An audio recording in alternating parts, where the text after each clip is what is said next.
Hi, this is a short introduction to my open knitting motor system. It should simply give an overview about the components and show you a little bit how it works. Please excuse the video quality. I don't have the best equipment. I just use my mobile, but I think it is enough to get the point. So you got to my website and saw the CAD drawings and maybe also the photos from the build. But here in this video, you should get an overview about the system, how it is today. We start simply with the components the whole motor consists of, and we start at the right. This is the control box you might have already seen on the CAD views or in the photos. This is the motor which drives the system. Here you find one of the end stops on the right. Then we have the carriage with the exchanged carriage plate, which is for moving the plate itself. Then we have the mover, which is driven by the motor and coupled to the carriage later. Then we have the whole frame. This is made out of 20 by 20 millimeter aluminum extrusion, open V-slot, also known as open builds extrusions, which is often used to build 3D printers or milling machines or whatever. This is mostly all you need. Some extrusions, some prints, and a little bit of electronics. Then we have another limiting switch on the left side. And with this piece, you can stretch the belt and tension the whole driving system. It's the belt tensioner. Regarding the yarn, we have the yarn mast, and you will already see that there are some special components here. This whole thing, this part, and the levers here, and the levers on this side. Don't mind the rubber band. I take it off for a moment. This is the yarn sensor. It detects knots in the yarn in the back and yarn run out in the front. For the main side of the yarn and for the secondary yarn, always in combination. So right knot and right run out work together, and the left side just the same. That are the main components. I reattach the rubber band just for a moment here. I explain later why I do that. That's for the components you need. We have the foot pedal there. And I think we can just turn on the system view so you see how it works. Please excuse the brightness of the display. It would flicker if I reduce the brightness. I can reduce it, I'll show you later, but for now we have to live with that.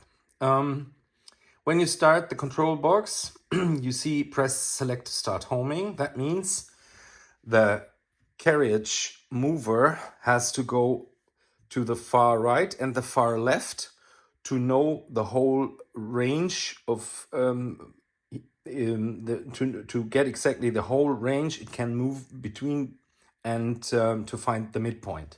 So you can do it without the carriage attached. You can do it with carriage attached. Let's do it with carriage attached. So how do we do that?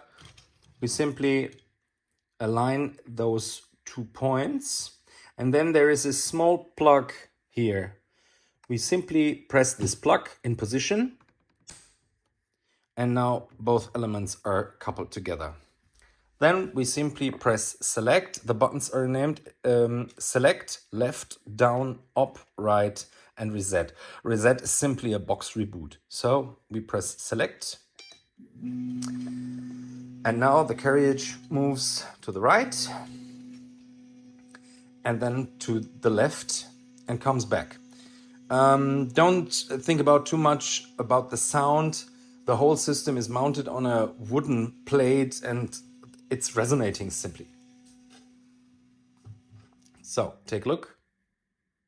It's just a short moment and now it comes back.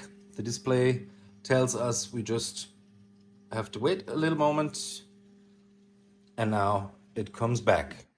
That's all.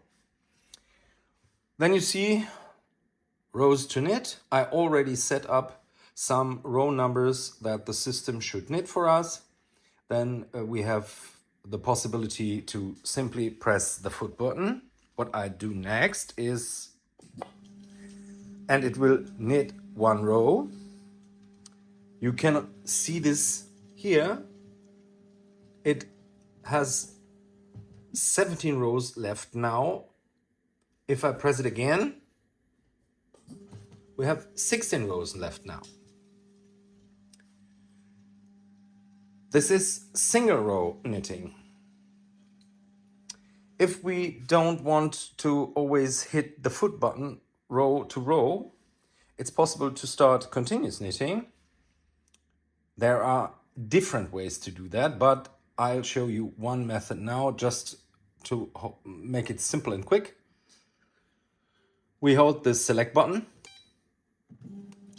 and the system starts to knit continuously. You can see that in the display there's a small C on the right side and a small arrow. That means it is in continuous knitting mode and at the moment knitting to the right. And it's astonishing correct. Now comes the sensor elements. Let's say you have a knot in the yarn. What happens is the knot traps in the back of this sensor, lifts it up and zap, the whole system stops. You see there's an error, main error for yarn. That means one of the two elements, either the one in the front or the one in the back, hit and stops the carriage. Now you can rethread your yarn, look what happened, clear the knots or whatever. And if you finish, you press select. You see a little E for error. That means, something wasn't wrong. And if you start knitting again, it just continues the current row. So I'll start continuous knitting again. And the system continues row 13 and starts with row 11. That's nearly everything I can say about the whole system. If I want to stop that continuous knitting, by the way, I can press the down button or hit the foot pedal and continuous knitting stops. So in general, this is all I can say about the main functionality. There's a lot more, but I think that's enough for a first video. If you've come so far, many thanks for watching and stay tuned.